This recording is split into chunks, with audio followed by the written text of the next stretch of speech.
I was 26 when this happened, living alone in a basement apartment on the edge of town.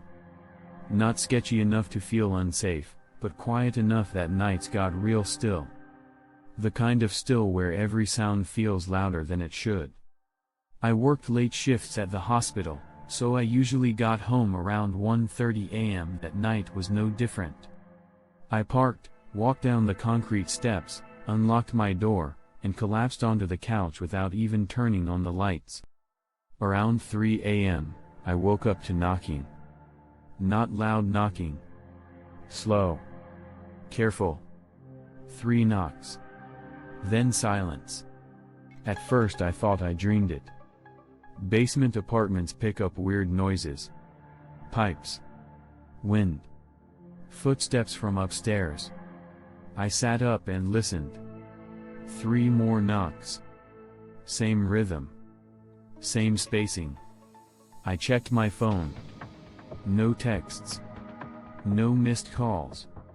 No one ever came down here unannounced. The landlord always gave notice. I stayed quiet.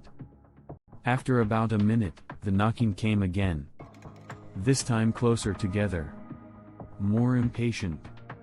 I finally spoke, my voice low. "Who is it?" "Nothing." Then I heard breathing. Right on the other side of the door. Not heavy breathing. Controlled. Like someone trying not to be heard.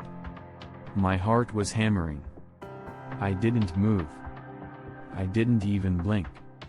I just stared at the door. Then a voice spoke. Calm. Almost polite. "I know you're awake." I felt cold all over. He said my name next. Not yelling it. Saying it like we'd met before. I hadn't responded. I hadn't made a sound. There was no way he should have known. "I just need you to open the door," he said. "I'm hurt." I stood up slowly and grabbed my phone, my hands shaking so bad I almost dropped it. I texted my upstairs neighbor one word. "Help." The man sighed on the other side of the door. "I can hear you breathing," he said. "You're making this harder than it needs to be." I backed away into the bathroom and locked myself in. I called 911 and whispered everything. They told me officers were on the way. The knocking stopped. For a few seconds, I thought he left. Then I heard fingers slide down the door. Nails dragging lightly, like he was tracing it. "I'll remember this," he said quietly. Footsteps followed. Slow. Unrushed. Walking away. The police arrived 10 minutes later. They found nothing. No one outside. No footprints. No cameras facing the basement entrance. The next morning, taped to my door, was a sticky note. It just said, "You almost did."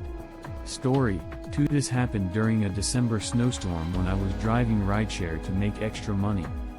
Midnight to 4 a.m. paid the best, but it came with the weirdest people.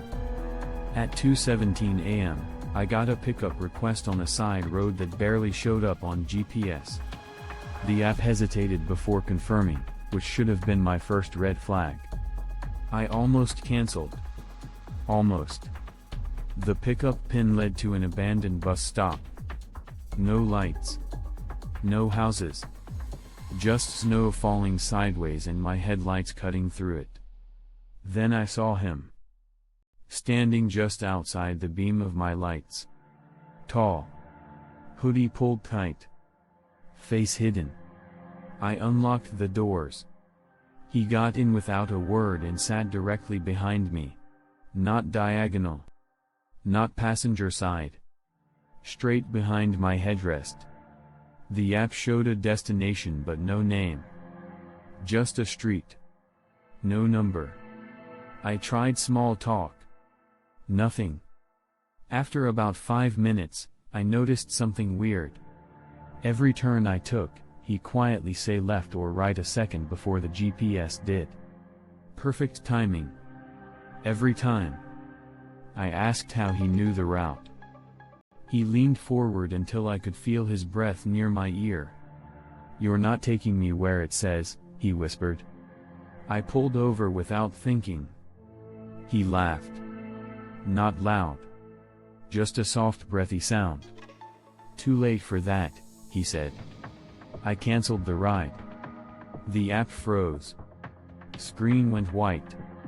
The car doors locked themselves. My dashboard lights flickered.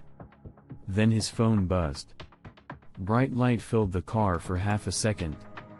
I caught a glimpse of his face in the mirror. He was smiling, but his eyes weren't focused on me. They were fixed on the reflection. "Don't look back there," he said calmly. Something moved in my back seat.